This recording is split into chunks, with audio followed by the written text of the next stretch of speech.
ҳунарпешаи халқии Тоҷикистон, роҳбари бадеии театри ҷавонон, ҳунарманди маҳбубу шинохта Сабоҳат Қосимова дар синни 72-солагӣ аз олам даргузаштааст. Дар ин хусус ба Амидховар дар Вазорати фарҳанги Ҷумҳурии Тоҷикистон хабар доданд.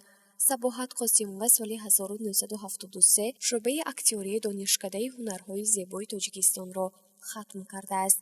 дар солҳои 1973, 1989, 1999, 2002 ҳунарпешаи театри давлатии Академияи драмаи ба номи Лоҳутӣ, аз соли 1990 ҳунарпеша ва роҳбари бадеии театри Аҳорун буд.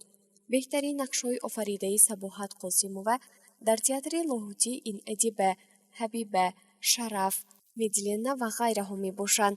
дар театри Аҳорун нақшҳои Зулайхо, Юсуфи гумгаштаи ҷомеъ, Карделия, Шоҳлирии Шекспир, Ширинкор маҳорати баланд бозидааст. ӯ ҳамчунин дар зиёда аз 1000 намоишу спектаклҳои телевизионӣ нақш бозидааст.